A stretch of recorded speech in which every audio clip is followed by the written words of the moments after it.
Okay, I did notice there's a few people with sore throats who got coughing, so to make it nice and peaceful during the talk, can we all cough in unison at the beginning and have it all done and ready? So communal coughing first of all, please.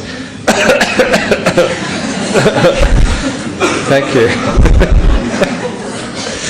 Okay, now be quiet. And of course there's no way you can control these things, so if you have to cough, you just make peace with the coughing and just let it happen. But the title of this evening's talk is going to be on dealing with your emotions.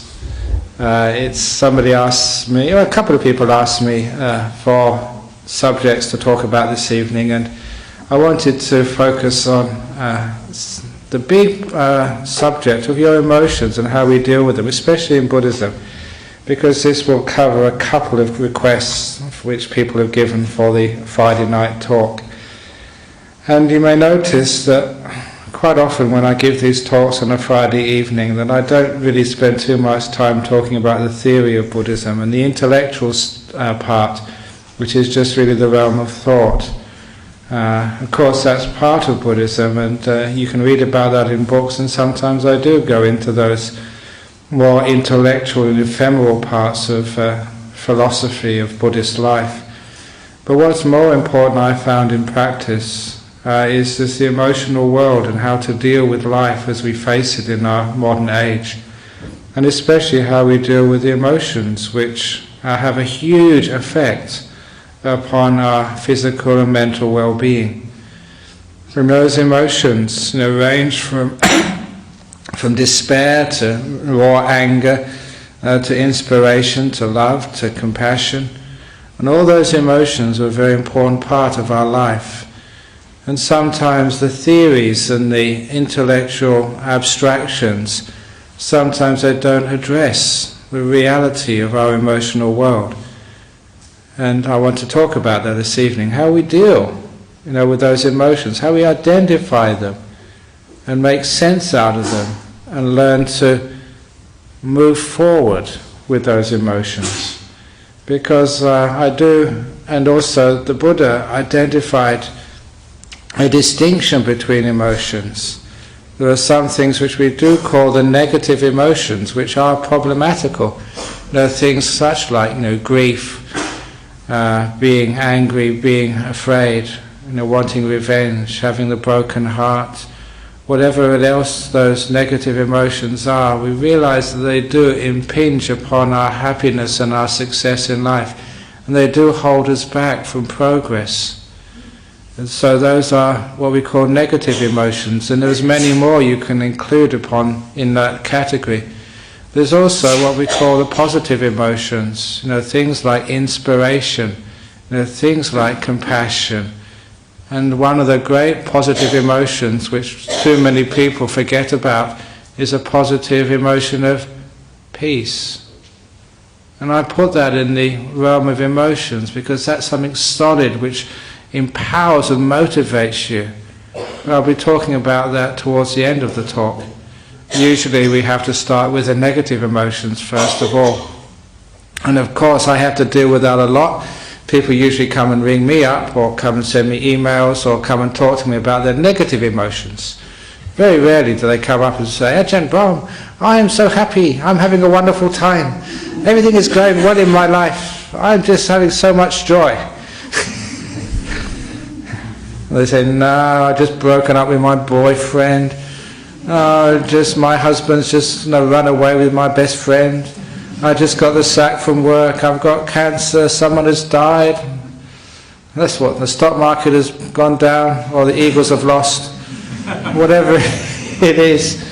People, they're always complaining about the negative part of their life, and so that's what you have to deal with first of all.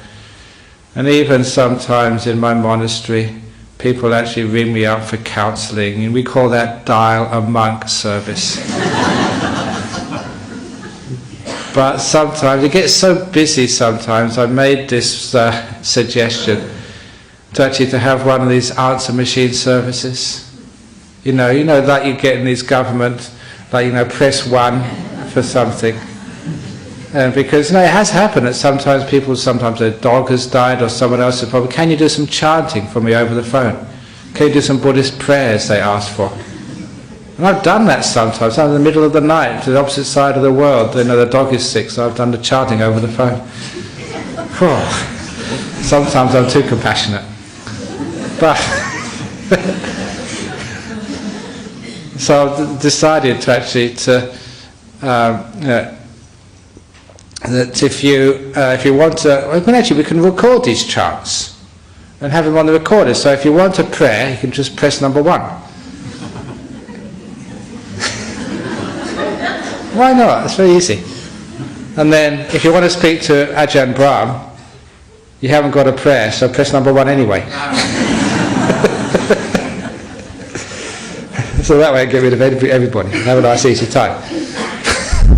But you have to deal with people, and that's only a joke. You have to deal with, it's much nicer actually being accessible to people. Even though you're tired, I'd rather be accessible than actually be sort of somehow separated from the people who support you and feed you and clothe you and look after you and your friends. So even though it's a lot of work, I enjoy doing it. But when you're dealing with people's emotions, there's sometimes that you have to let people understand, number 1, that those emotions are real, they have a place in life, but also where they come from. Because it's great when you have an emotion in your heart to find out, well, why is that there? Where did it originate from? Because it's great when you actually track it back, you can actually see just how emotions arise, how they build up. I don't know how many of you have been to movies, but you can actually see that the trick of a movie is actually to start with the music, the different music to get your emotions going, and just know how even the lighting starts to change. If you want to get people afraid, you turn the lights down. And the music is very, very soft. Bum, bum, bum, bum, bum, bum, bum, bum, bum, bum. And it gets people, because that's your heartbeat. When you get excited, your heartbeat goes at that level. And if the music or if the whatever else, the beat gets that, it actually encourages your heartbeat to sort of get very, very, very strong. And you can even use your speech to see there's something coming to make people afraid. But you can see just how emotions can be generated. Just in movies, especially by the music, by the way the speech is actually said, and also by the lighting. One of the first times I saw this, how people can play on your emotions, is actually when we started our nuns' monastery down in Gijigana, because that was before Sister Wayama was here. We were looking for a nice piece of land. We found this nice piece of land over in Reen Road, but it was on auction. And so I went there for the auction, with, I don't know if he's here this evening, Eddie Fernando was our bidder. But when the auctioneer started the auction, he was very calm and saying about this beautiful block of land, a wonderful place for a retreat, lovely forests and a river, and then he started mentioning the figures. And he said, I think we should, this is worth so much, I think we should start for at least $1 million. And straight away he thought, oh no. And then he bid for 1 million, and of course no one bid. Then he thought 500,000, 400, 300. Let's start 250. And someone put their hand up, 250. And that's when he started. 250, 250, we got 275, 275, 275, anyone, 275, 275, 300, 300, 300, and even I was a monk, even I started getting excited. And you can see just how they do this, just the way they spoke, they suddenly raised their voice and they started speaking very quickly, and you do get excited. And how emotions can be generated. When you see that how those emotions can be generated, you can actually sometimes be in power over other people's emotions. Just by acting slowly and by speaking softly, you can calm people down. One of the first times I saw this, and it was very impressive, was the former abbot and spiritual director of Buddhist Society of Western Australia, was Ajahn Jakaro, and I was with him when he was a monk, just learning his trade in Thailand. Because we do learn a trade, this is a training which we go through.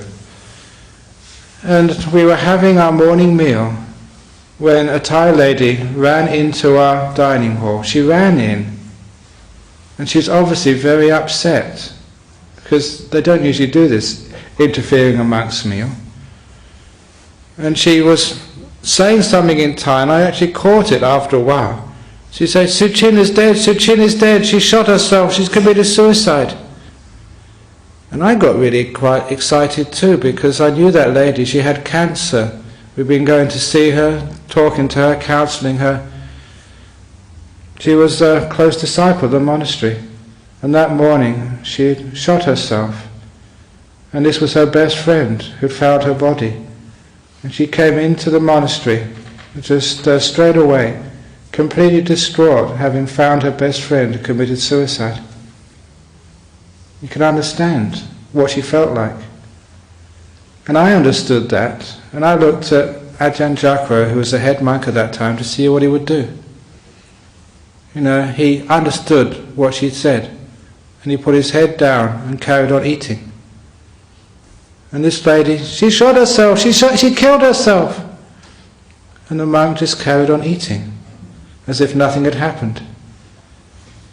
And after about 1 or 2 minutes, she stopped moving her arms up and down. She stopped shouting. And at that point was when Ajahn put down his spoon, pushed aside his bowl, and said what happened. I thought it was a beautiful piece of psychological calming a person's emotions down. Because he was not responding with anxiety to her great distress, he was just calming her down just by his actions and by his softness, that she too calmed down in the space of 1 or 2 minutes. And it was the most brilliant piece of counselling I'd seen for years. It was giving her a sense of perspective about what had happened. So by having someone who was calm, who was not being agitated, she could calm down too and see the bigger picture. Which is what happens sometimes, that when we just see, this is my boyfriend who's left me, this is my child who's died, this is my job which is someone else has taken, these are my shares which have just all disappeared, this is my team the Dockers have lost. I'm being fair because I mentioned the Eagles first, now I mentioned the Dockers. Sometimes that when we lose perspective, we can actually get emotionally distraught, and that was a very beautiful way that he dealt with that, by calming her down to see a bigger picture. Not negating her feelings, but acknowledging them, but calming them down. Because you see just how these emotions can get built up, what actually builds them up, how they're created.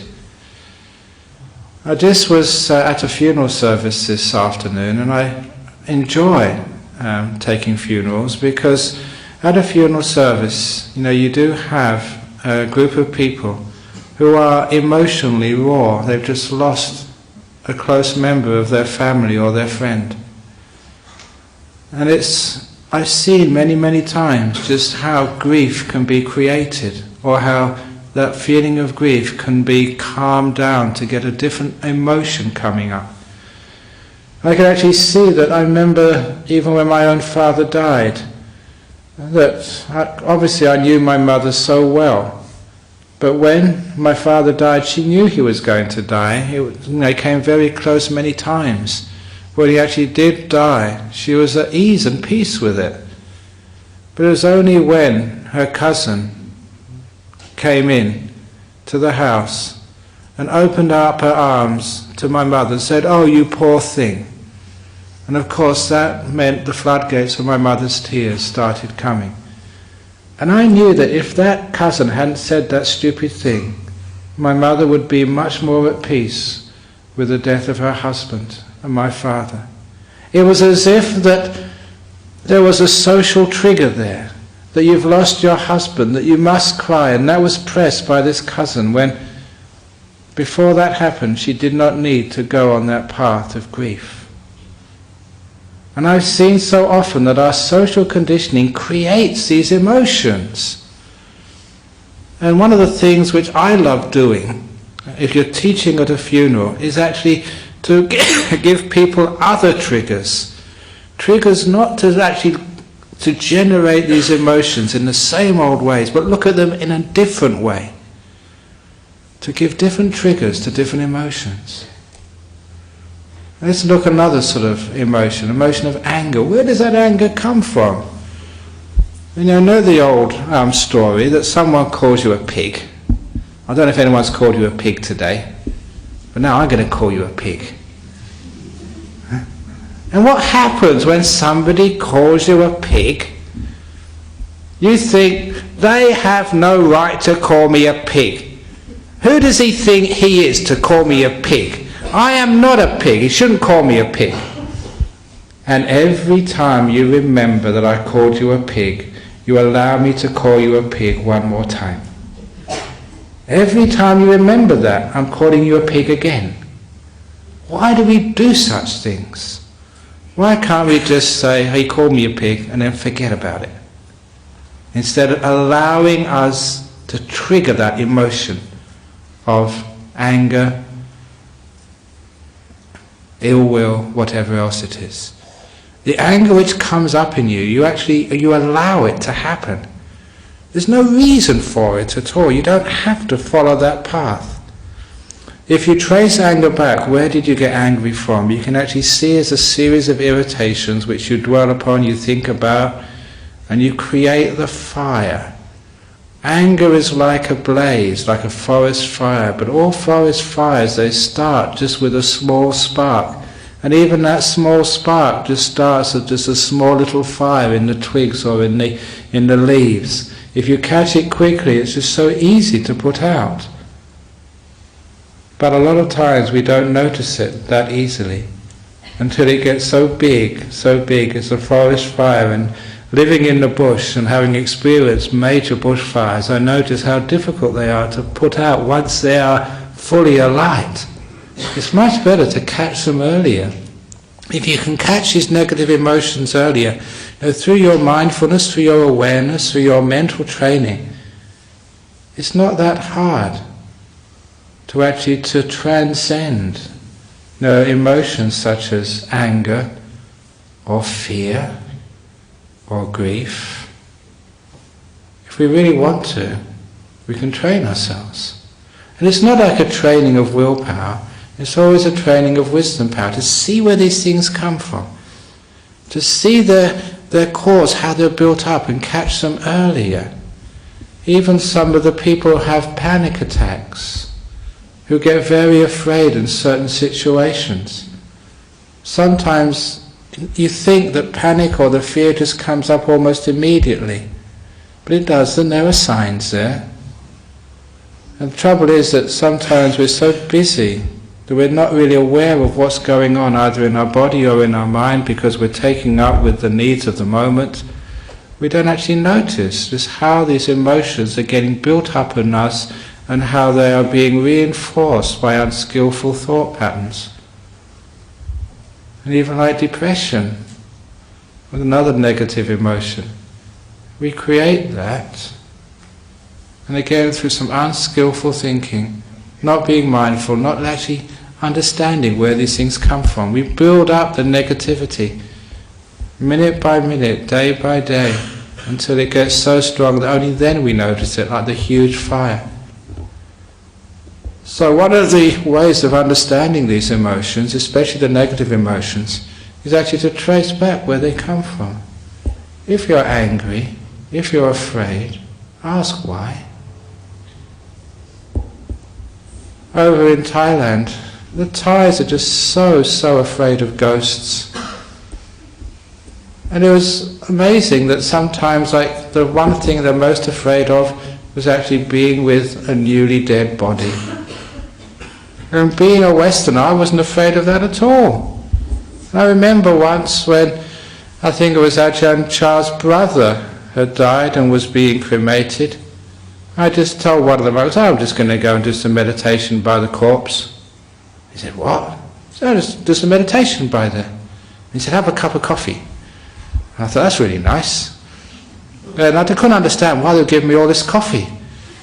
And the reason was they were just so impressed that anybody can actually sit meditation next to a newly dead corpse, because they were just so afraid of that.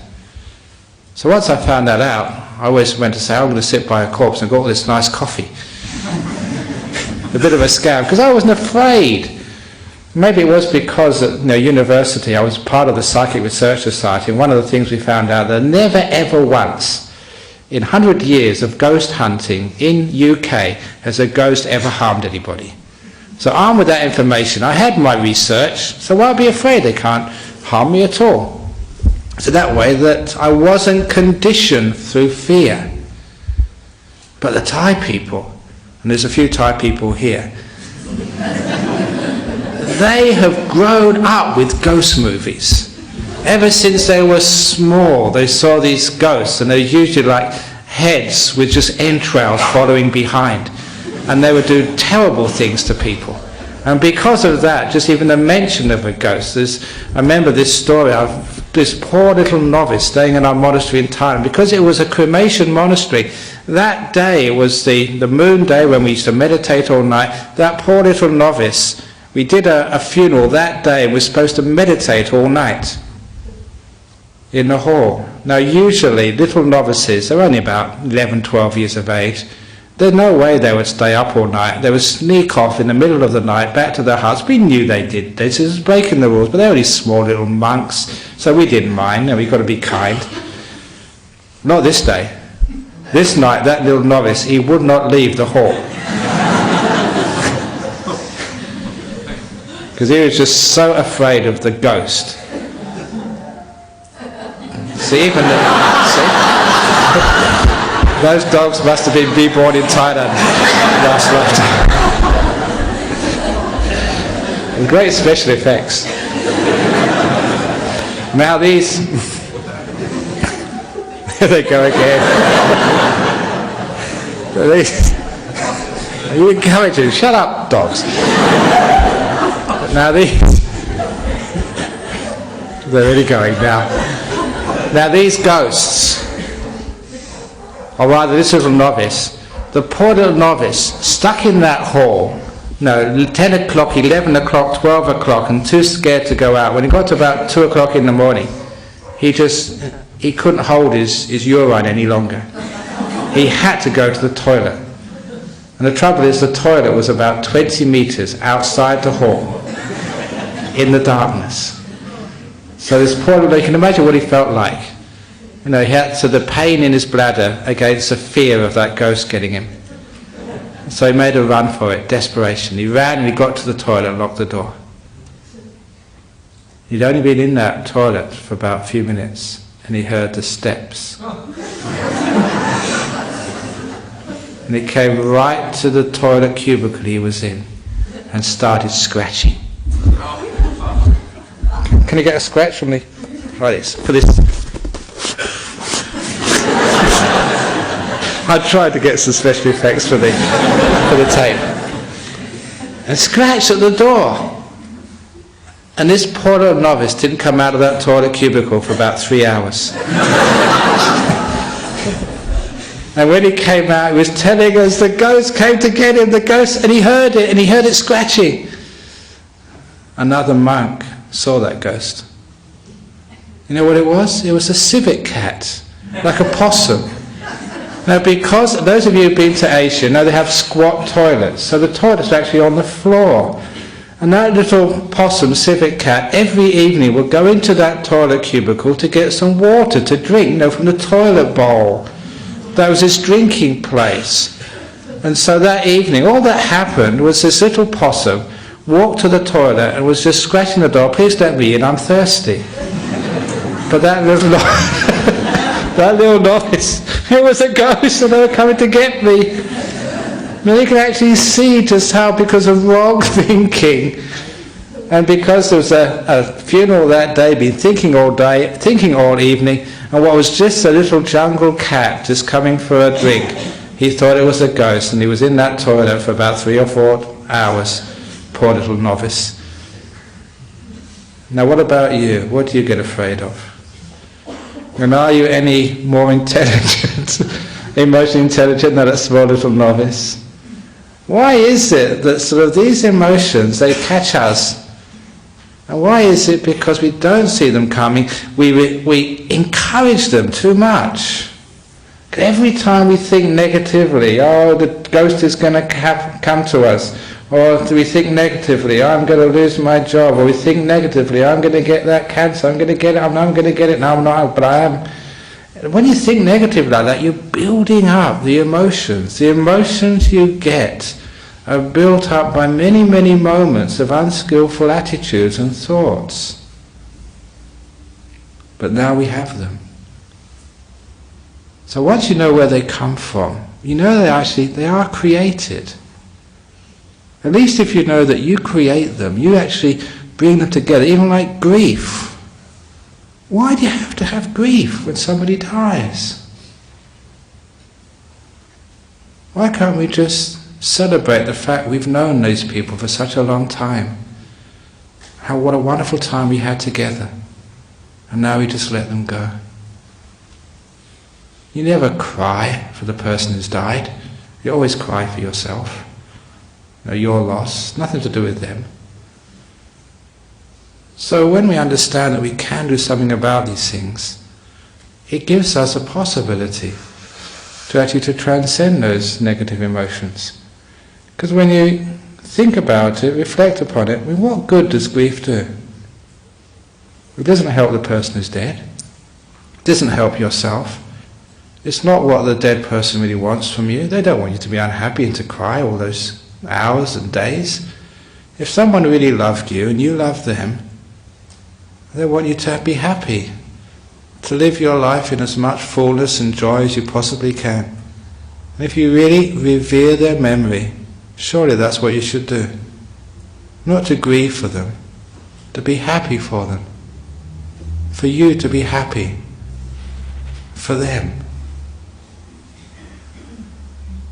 So when we can change our attitude that way, then we can actually do something about our grief. Or like our anger. What good does anger do? Every time you get angry at your partner, they don't do what you want them to do. They don't get better. They usually get worse. So why get angry and shout at them for? It just doesn't solve the problem and doesn't actually fulfill its promises. In January, just when I was going off to Indonesia to give a series of talks, I got to Perth airport and find the Garuda flight was cancelled. It was actually delayed by about 18 hours. And I was a monk. So I just went up to the counter and said, oh, is it delayed? When is it going to leave? 18 hours. Okay, thank you very much. And I sort of called the monastery and got a lift back to the monastery. But the people behind me, they were thumping the counter. You can't do this to us. I've got all of these arrangements and plans. I had arrangements and plans as well. There were thousands of people waiting to listen to my talks. But I couldn't do anything about it. And you know that all that anger and all that thumping and all that shouting, it didn't make the plane leave earlier. It didn't do anything good at all. It's just except making people upset. Themselves upset and other people's upset. So really, just what is the use of anger? You can intimidate somebody for a short time, but they'll always want revenge, and they won't respect you. And if you're a boss, they'll only do what you want. They'll only do what you want, only for a time being, only because you're there. They won't sort of do what you ask them out of respect, just out of fear. And that's no way to have any sort of relationship or any sort of business. Really, anger doesn't make any sense to me. So anger and fear and grief and depression, these are negative emotions. So first of all, when these happen, what should we do about them? There is something in Buddhism called the second noble truth, second factor of the Eightfold Path. The Eightfold Path is a way to happiness, to enlightenment. And the second factor is one of my favourite factors of that path. It's called right intention or right attitude. And I love that because it is an attitude which we have to everything we deal with in life. whether it's the physical world or the emotional world. The path to enlightenment hinges on our attitude to things. So if you have depression or anger or grief, what should one's reaction to be? Attitude. And the three parts of right attitude in Buddhism, second factor of the Eightfold Path, is letting go, kindness and gentleness. The three factors. The letting go one is the hardest one for people to understand, because they don't know what they're supposed to let go of. It's not letting go of the grief. It's letting go of the person who doesn't want the grief. It's letting go of the controlling. Because sometimes when people have grief, disappointment, broken heart, anger, fear, what we try and do, we think letting go means destroying those emotions. That's disrespect to those emotions. Instead, we let go of that person inside who's trying to do something about this, the controller, the one who says, I don't want these emotions, I have to get rid of them. That's the thing we have to let go of, the control freak. So if you have those emotions inside of you and you try and suppress them, get rid of them, destroy them, of course what happens? They get worse. If you're fed up and you say, I shouldn't be fed up, that's what we call being fed up about being fed up. We have something we call suffering. The word for suffering in Buddhism is dukkha. We call such things double dukkha. It's like, I'm angry. I shouldn't be angry. I'm a monk. You're getting angry at being angry. You're depressed. I'm fed up with being. I don't want to be depressed anymore. You're being depressed about being depressed. Or you're afraid of fear. Those are called double dukkha, double suffering. And of course, from double suffering we go to the next stage of treble suffering. I'm angry about being angry about being angry. I'm so sad about being grieving. Now this is actually what people do. They actually build it up by their reactions of trying to get rid of things, controlling things. The first part of the Buddhist reaction, the wise reaction, is just accept this is your reality. You let it go. Let it be, if you like. So stop messing around with these emotions in this moment. Stop adding negativity to the emotions you're experiencing right now. If someone is grieving for the loss of a child, or they are disappointed because the relationship which they cherished is no longer viable, or if they're afraid, be honest to that fear. It's just part of life. It's just your reality in this moment. Don't take it personally as an affront to your arrogant idea of who you think you are. When you accept it, you start to undermine it. It's a wonderful thing to know that when you're at peace with fear, fear disappears. When you're not angry at anger, the anger just loses its power source. It just dissipates. When you're just at peace or accept the grief doesn't last very long. It's when we try and control these things and get rid of them, we're actually feeding them. So we let go of this controller. We are kind to our emotions, even our negative emotions. So when you have, a negative emotions, you're disappointed, you're fed up, look at those emotions like beings in this world. Be compassionate to the beings which exist in your mental landscape. And we should never be cruel. We should be gentle to ourselves and allow these things to be. Because too often we do violence to our emotional world. And because we do violence to our emotional world, it is against the gentleness of this second factor of the Eightfold Path. Because we do violence to that world, I shouldn't be afraid, I shouldn't be grieving, I shouldn't be angry. You can see that makes more negative emotions for your future. Basically, we call this the law of karma. The emotions you have now have been generated by what you've done in the past. But they're there. You can't undo the past. You're stuck with this, the results of your past karma. I don't mean past life, I mean what you've been doing today. It's created this moment you're feeling now. But now what are we going to do about this? It's the karma we do in the moment which is most important. And if we face this moment, it may be a moment of grief, it may be a moment of fear, it may be a moment of sadness, a moment of anger. If we can face this moment and say, this is a result of past karma, what am I doing about this now? I'm going to make good karma with this feeling. I'm going to let go of trying to control it. I'm going to be kind to it. I'm going to be gentle with it. I'm going to respect it. Allowing it like every other being in this universe to be. They have a reason to be here. I'm going to allow them to be and accept them and be at peace with them. When you can make peace and be kind to the emotions you're experiencing in the moment, it's a wonderful thing happens. The emotional pain loses its sting. And the tightness of that emotional knot starts to unravel. Whether it's a broken heart or whether it's grief of loss of a child, when you really let it be, we call it healing. We call it sort of fixing up the problem. We call it moving on. We call it just growth out of that sort of dark part of the heart.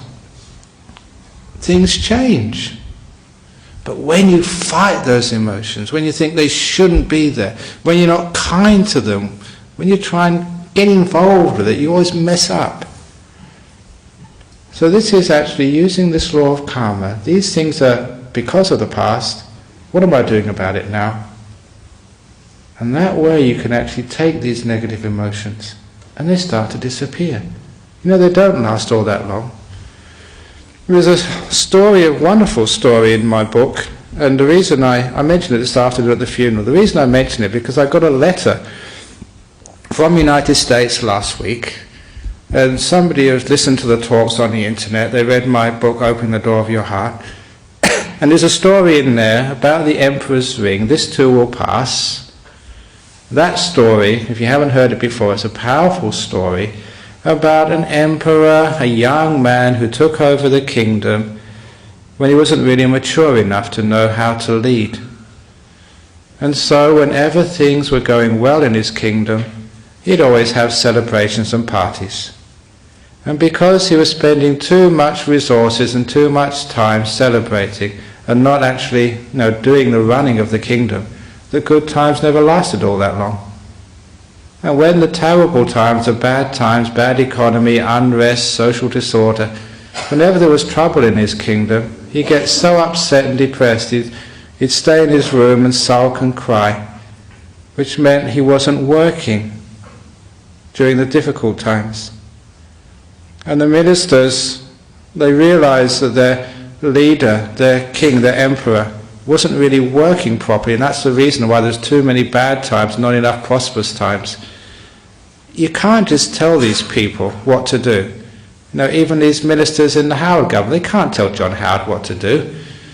They've got to be sneaky, they've got to be wise. And so what these ministers did, instead of telling their emperor what to do, they just went to a goldsmith, asked for him to make a ring, but the only difference between that ring and ordinary rings was what was engraved on the outside, which was the words, "This too will pass." And they gave that ring with the engraved words, "This too will pass," to the emperor, told him to wear it on all occasions, that's all. And the emperor did. Whenever it was bad times, he would look upon the ring, "This too will pass." He knew by nature he didn't have to force those negative emotions and those bad times out of his kingdom. He knew they would pass naturally. And because he knew the bad times will pass, it gave him what's called hope. And where there's hope, we can work. Where it's hopeless, we think the grief is going to last forever, the broken heart was always going to be there, you'll never find another partner ever in life. Or you'll never find that money again on the stock market, or whatever is your chance to win the cup is gone forever. When you think it's forever, that just makes life hopeless and you don't work. You don't make karma anymore. But when actually you have hope, there's always something you can do. It gives you that motivation to work even in the difficult times of your life. And actually the reason I'm saying this was because the photograph which someone sent me was actually from the graduation ceremony at Virginia Tech University recently. And I think you all know what happened at Virginia Tech in April, so I was in London at that time. I think it was 39 young men and women were shot down by that murderer, while they were on campus. And at the graduation ceremony, one of the graduates, the funny hats they're called mortarboards with a flat top. On the top of his mortarboard he'd actually painted the words, "This too will pass," in memoriam of the pain of what had happened in that university when the biggest serial killer murderer in United States history. There's a wonderful little, that's why he said, I don't know if this guy's read your book or what, but he's obviously got the message. And it is a powerful message because it gives you hope, it allows you to let these things pass away. So this too will pass. But the other part of that story, which is very valuable to consider, is that emperor wore that ring not just in difficult times but also in the happy times as well. Because it's in the prosperous, happy, good times that we should always remember, this too will pass. Because he knew that the happy, prosperous times were also fragile. He had a few celebrations, but not many. Because he knew he had to work hard to make sure those prosperous, happy, good times lasted as long as they possibly can. And they did. He became a very successful and well-loved emperor because the bad times were very short and the happy long times were longer than anybody could ever remember. Now of course you know who that emperor really is. It's you. And your empire is your life, your body, your family, your environment. When we have these negative emotions, what we're actually saying, we're sulking, we're forgetting, this too will pass. But also when you have the positive emotions, when you have happiness and joy and inspiration, please never take them for granted. They also need to be guarded and cherished and nurtured. Otherwise, they go too quickly. So when we have our positive emotions, when things are going well, be careful. Don't get heedless and think, oh, my life is going well now. I am healthy, therefore I don't need to exercise anymore. I have a wonderful relationship now, so I don't need to put effort into caring for my partner. I have a wonderful Buddhist society now, so I don't need to put donations in the donation box anymore. You've got to keep caring, otherwise the whole thing sort of falls apart. I'm happy, therefore I don't need to put effort into my happiness anymore. Be careful there, because all these positive emotions, they're fragile. You know where they're caused from. If you have the happy emotions, well done. If you feel well, you're happy, you have these beautiful inspirations of kindness and generosity. Now how does that feel? The positive emotions are great.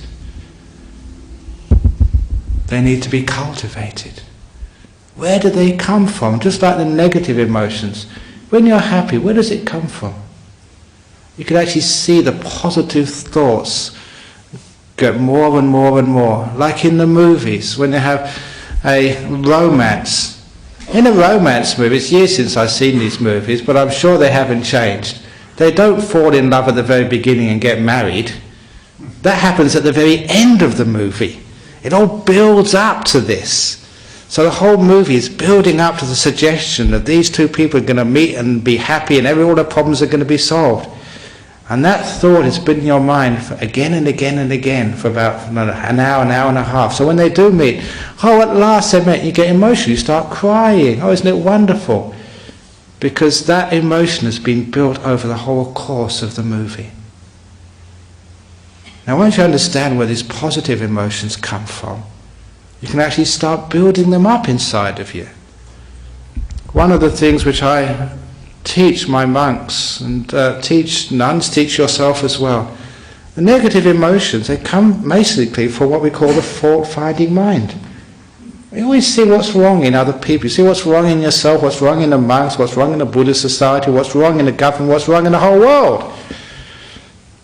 And that brings a lot of negative emotions.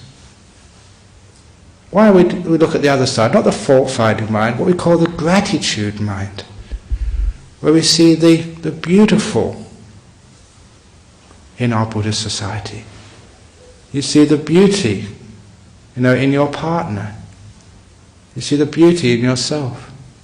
You see the beauty in our wonderful Prime Minister, Mr. Howard. What are you laughing for, you cynical group? Well, you can see the beauty in these things. And I wouldn't like to be a Prime Minister, would you? It's a very difficult job. So, when you start to see the positive part in these people, actually you're generating the positive emotions, such as respect. How many people actually have respect for their parents, for their partners, for their people in authority? Why do we disrespect our systems? Because we've been cultivating those fault-finding negative thoughts in our media, in our newspapers, even our conversations. No wonder we have a lack of disrespect. And if you ask any people in other countries, they look at Australia, this is a beautiful land. It's pretty well governed. It could be better, but it could certainly be a lot worse. So why don't we have respect for our institutions? Why are we so negative? If we're so negative with our institutions, we get very negative towards our partners. Why is it that in our modern life people have such a hard time finding a life partner and keeping them, sticking with them? Because they always find fault with each other. And why do people always have lack of self-esteem and getting depression? Because they start finding fault with themselves as well. I'm not good enough. They're not good enough. Life's not good enough. Be careful, because that path leads to big depression.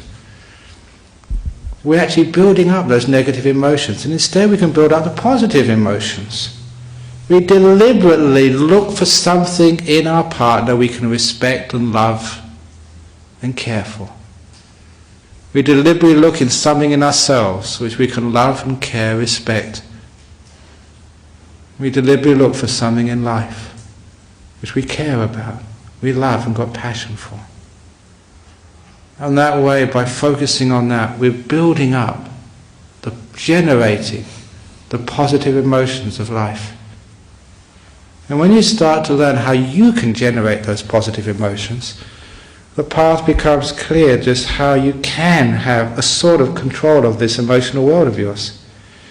You're not just like a rudderless ship, always going through these storms and these calms and the ocean of the emotions. But you can actually have some guidance there. You can generate beautiful emotions.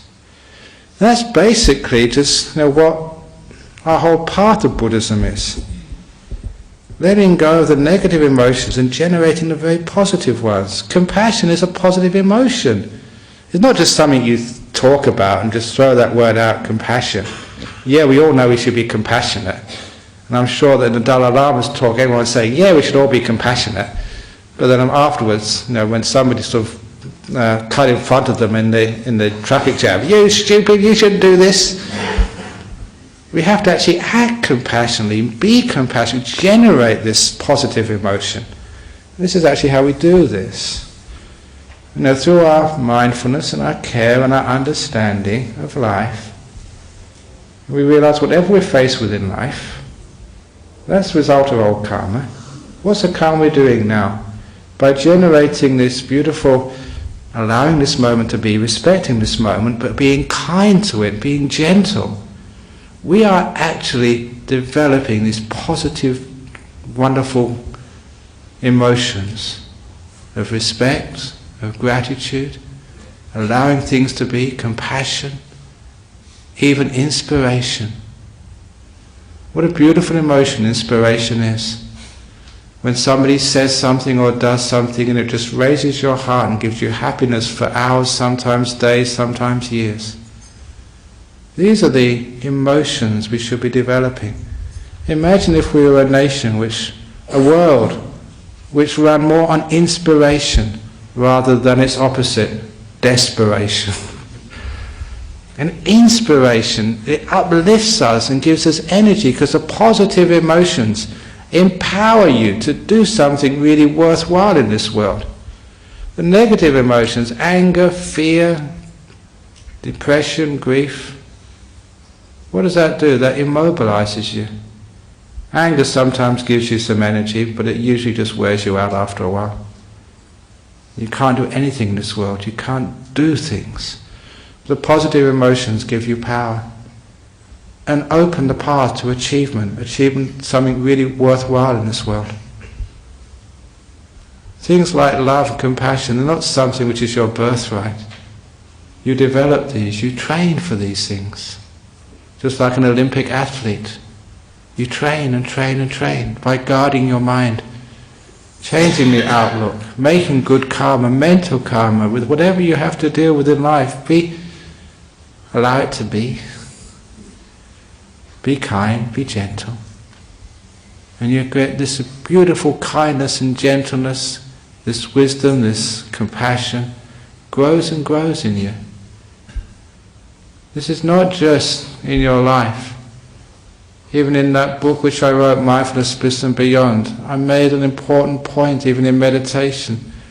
Successful meditators, those who have an understanding of their emotional world, because even the path of meditation is an emotional path. Very early on you have to suspend your intellectual thinking and feel your way through the path of peace.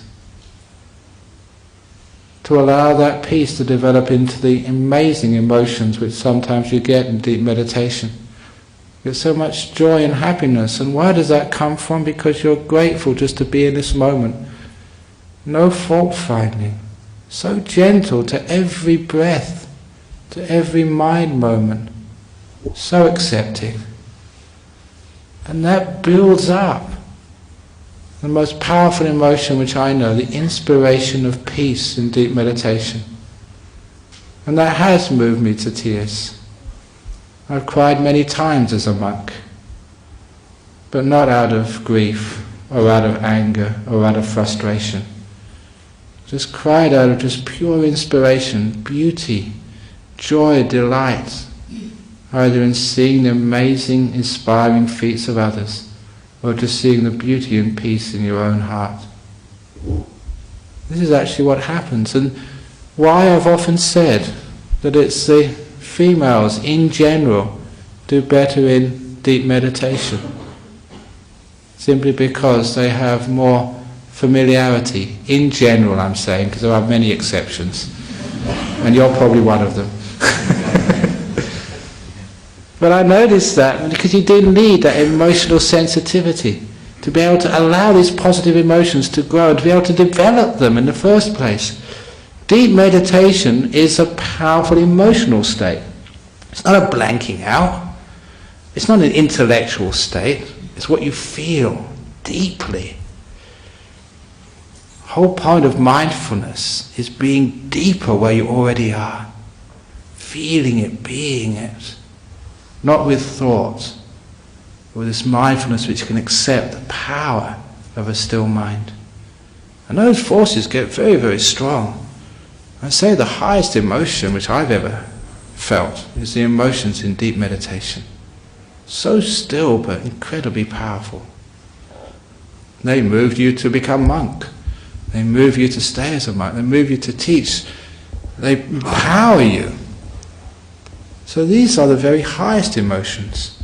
So in Buddhism we're not saying you should be this like emotionless zombie, like a robot, because that's what sometimes people think. They think when you meditate, you can't get any any rise out of you. You're not supposed to tell jokes or laugh at jokes. You're supposed to be just like this automaton who doesn't feel, because you're supposed to have no craving, no emotions, no attachment, never unhappy, you're never happy, you're sometimes in this middle, just like... Well, if that was the case, I would never be a monk. We start the path with the corners of our mouth turned downwards. In the middle part of the path, the corners of our mouth are horizontal. As the path develops, those corners go higher and higher and higher and higher. It's great seeing sort of these enlightened masters in places like Thailand, and they were the happiest people that would really laugh. That told me something. That the goal of this is not being emotionally dead. The goal of this path is having those negative emotions transcended and replaced by these beautiful, inspiring, peaceful, kind, compassionate, empathetic emotions, caused by letting go of control, caused by kindness, caused by the great gentleness of respect to every moment. That way, whatever's happening to you in your life, the negative emotions, make peace with them. They're going to pass. They're all part of things. You may not know it at the time, but I call them growing pains. Your heart is growing when it's crying, when it's hurt. That's part of things. So allow it to be with it, and you'll find out why it was there for you, what its teaching was. When somebody dies, it tells you the value of life. When you break up with someone you love, it tells you how valuable relationships are. When you get disappointed, it tells you just how your expectations were far, far too unreal. When somebody dies, it shows that your time here is not that long, so I must make better use of it. All of these so-called negative experiences are all teachers, so we should never reject them. Allow them to come into our heart. Make good karma with the bad karma you're experiencing now. And that way we grow, and those positive emotions become stronger and stronger inside of us. And we become beacons to the world. People who don't get afraid, don't get angry, who don't have grief, but have lots of kindness, lots of joy, huge amounts of peace. The positive emotions grow at the expense of the negative ones. And they grow and grow and grow. This is actually the path. What a wonderful thing it is to cherish and nurture these beautiful positive emotions of life. Understand where they come from, nurture them, grow them, and the negative ones become less and less a part of your repertoire. You don't get angry. You get very kind. You don't get depressed. You just get wonderfully inspired. You don't get so fault-finding. You can be grateful in the smallest of things. Even in I shouldn't say that, I was going to say the small John Howard, the smallest of things. I shouldn't give him a hard time, he's not a bad guy. And that way that we can have a happier life, and we can understand the role of emotions in life, how to deal with them, how to embrace them, how to generate the positive ones, and have a happy time. So, may you all have a happy time by developing the positive emotions, understanding the negative ones, and understanding how this all works. So that's the talk for this evening. Thank you very much for listening. Okay, as usual, are there any questions or comments about the talk this evening on emotions? Yeah? Let me say something at the random. Okay. One finger which we point at someone, 3 points back at us. Yeah, you're talking about that one. That's the old story. Because three, see, three. I don't know what the thumb is doing, but one is pointing over that way. When you do this, the 3 goes first. Yes. That's right. So if you criticize somebody else, This was actually a saying of the Emperor Asoka, who was a Buddhist, was it 200 years before the birth of, about 2200 years ago or something. And he wrote in stone. We know what he actually said because those stone monuments are still there, usually in museums now, some are in the original place. He said this wonderful thing that anybody who criticizes another person's religion thereby criticizes his own faith.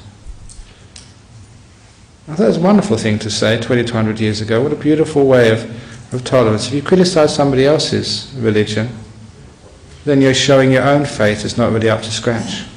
And it's not just religion. You criticize somebody else, then you're showing your own understanding of life is lacking. How can you criticize others? How much do you know about them, why they did that? How many times have you been criticized unfairly? So why do you go criticizing others? Give them the benefit of the doubt, and you have a happy life. And there's much doubt to give people the benefit of.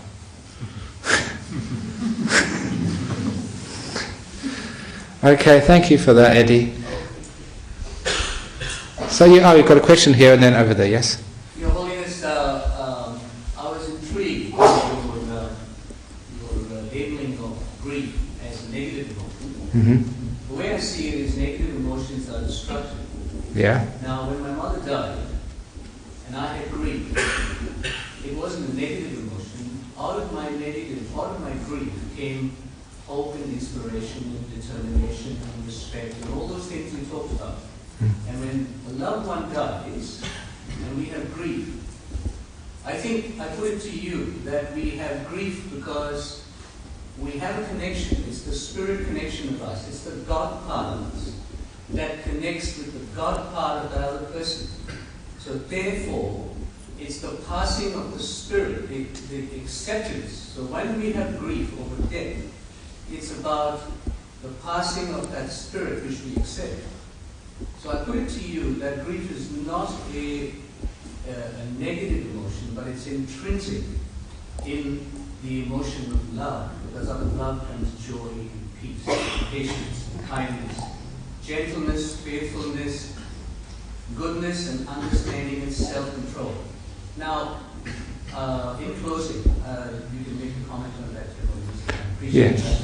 But I noticed that you mentioned John Howard. Now, I respect John Howard because, firstly, as a father, he's been a great father. I'm a father. And secondly, he's been a magnificent leader to this nation for a long period of time. So I think we should respect him for who he is. Yeah, I agree with you with respect, yes. Yeah. Okay. It's a long question then. Usually I try and repeat this for the tape, but that was too long a question to repeat it for, and it wouldn't actually catch it. But the first thing, I'm just going to do this in brief. The main question was about, is grief intrinsic to love? And I certainly thought that way when I was very young, but I know that I never had grief when my father died, but I loved him very dearly. I couldn't understand why that was. And only later on, when I went to Buddhist countries and spent 9 years in the northeast of Thailand, which unlike Sri Lanka had not been, I would say, influenced by Western civilization. The West had never got to Thailand, or rather they never had colonized it. And so it was what I could actually possibly call a pure Buddhist culture there. In the 9 years I was there, I never saw grief. And this was living in a village very close to those people. We were part of the family. And many times I saw people die. The funerals were held in our monastery.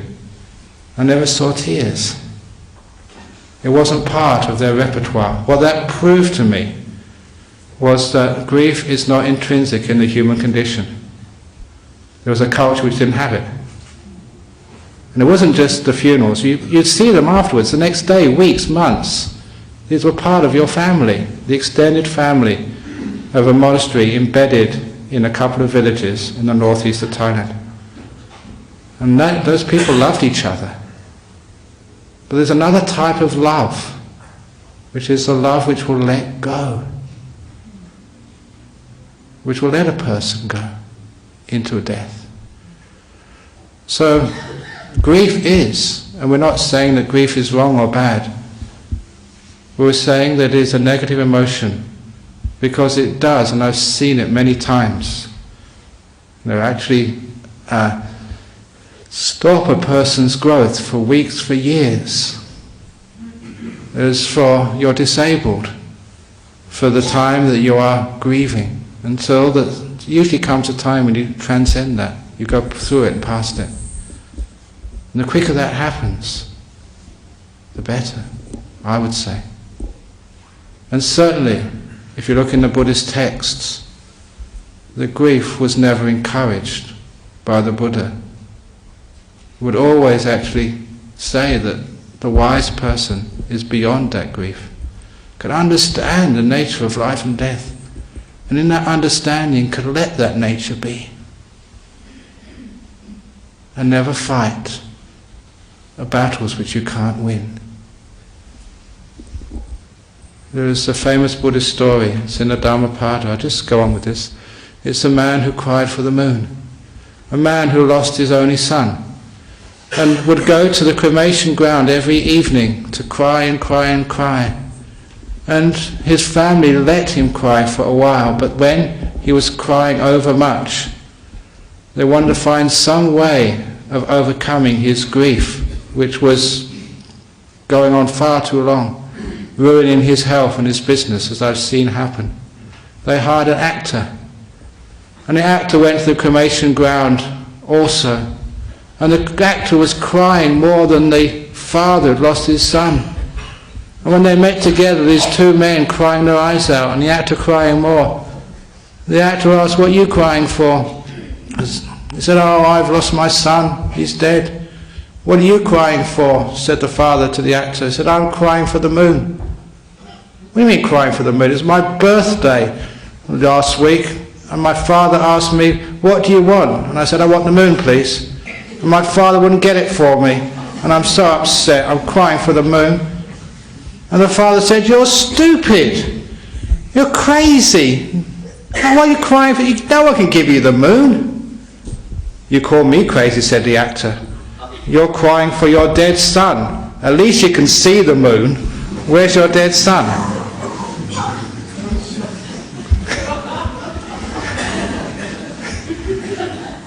And at that, this is a story, an old story in the Buddhist text. At that, so the man realized what he was doing is crying for something he can never get. Grieving for something which he can't change. And that was enough for him to stop his grief, go back to work, and move on with his life. It's the story of the man who cried for the moon in Dhammapada. But as for John Howard, yeah, we respect him, but we crack jokes about him. People crack jokes about everybody in Australia. It's our nature. And you crack jokes about me. Maybe not in public, but I'm sure you do when you go home.